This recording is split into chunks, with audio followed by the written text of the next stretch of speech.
Bonjour à tous, bienvenue dans votre émission 6 minutes chrono, le rendez-vous quotidien de la rédaction de Lyon Capitale. Aujourd'hui, on va parler du marché lyonnais du logement neuf.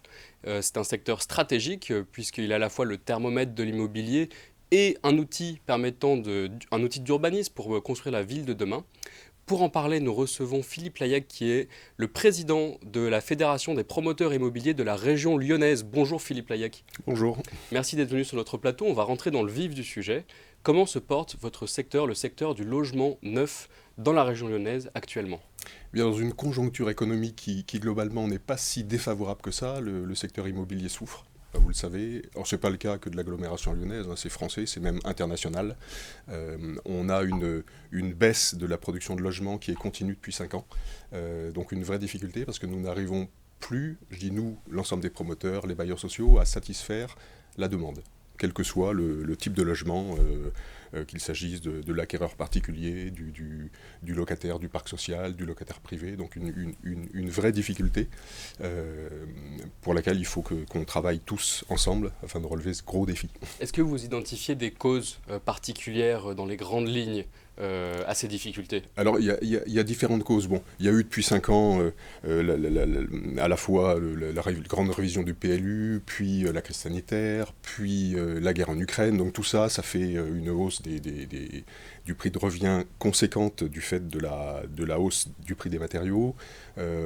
C'est la hausse des taux pour combattre l'inflation. Bah, c'est peut-être bien pour combattre l'inflation, mais en tout cas pour nos acquéreurs, c'est compliqué parce que c'est des taux plus importants. Et pour nous aussi même, c'est plus compliqué.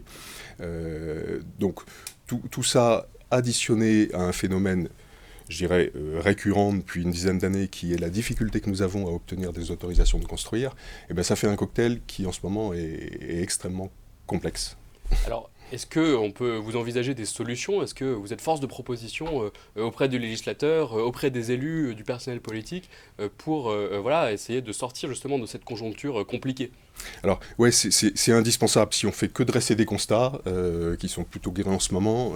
Donc il faut absolument qu'on apporte des solutions. C'est ce que nous faisons tant au niveau local que national. Je cite un exemple au niveau local. On se réunit tous les 3 mois avec le vice-président Renaud Père de la métropole pour essayer de sortir quelques opérations qui sont en difficulté de permis avec le discours et puis le rendez-vous entre Renaud Père et les élus.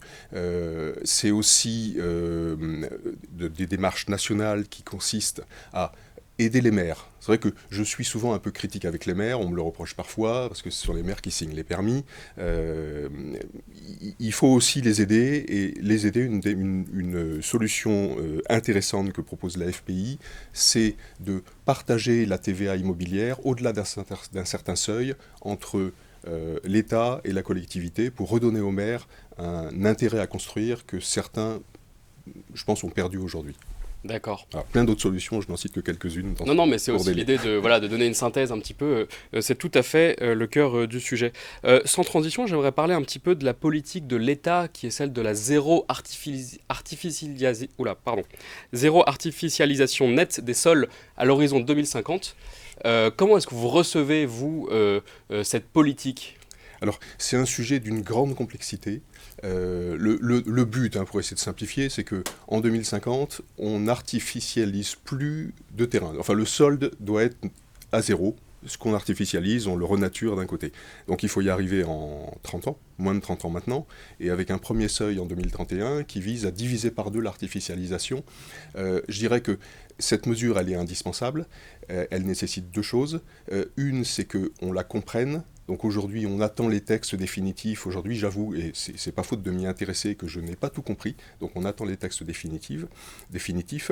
Et l'autre solution, enfin l'autre nécessité, c'est que qui dit forcément baisse de l'étalement urbain pour sauvegarder les zones naturelles, pour sauvegarder les terres agricoles, compte tenu du besoin croissant en logement, qu'on estime à environ 450 000 logements par an en France. On est loin du compte.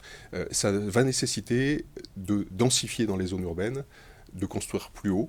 Et ce qu'on veut montrer, ce qu'on a déjà montré dans de belles opérations, c'est que densité hauteur, ce n'est pas incompatible avec qualité architecturale, qualité du paysage. Donc si on vous suit, c'est plutôt une idée de surélévation des bâtiments existants. C'est une idée qui est actuellement dans les tuyaux de la métropole de Lyon pour le prochain PLUH, qui est la feuille de route de l'urbanisme de la métropole de Lyon. Cette idée de surélévation pour éviter, et donc de densification, pour éviter l'étalement urbain, vous êtes plutôt favorable si on vous suit. Oui, alors il y a deux choses. Il y a la surélévation de bâtiments existants. Ça, c'est une idée intéressante, mais qui va créer un petit nombre de logements et qui va plutôt concerner les bailleurs sociaux qui sont propriétaires intégralement d'un bâtiment et qui auront facilité à le surélever. C'est beaucoup plus complexe lorsqu'on parle d'un bâtiment, d'accession à la propriété, avec une copro, où on aura beaucoup de mal à décider tout le monde. Donc, c'est à petite dose, il faut le faire. Donc, moi, je parle plutôt dans le cadre de la modif 4 du PLUH qui arrive, de travailler avec la métropole et avec les grandes villes du territoire pour arriver à augmenter les hauteurs autorisées dans la centralité, le long des voies de circulation, le long des voies de transport en commun, à proximité des gares. C'est d'arriver à créer en hauteur ce que nous ne pourrons plus créer entre guillemets, en s'étalant.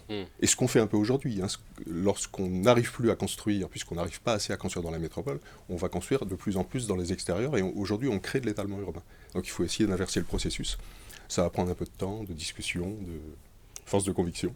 Eh bien, écoutez, ce sera le mot de la fin, c'est déjà la fin malheureusement. Merci d'être venu sur notre plateau. Vous pouvez retrouver plus de détails sur cette question complexe du logement neuf sur le site lyoncapital.fr. Je vous dis à très bientôt.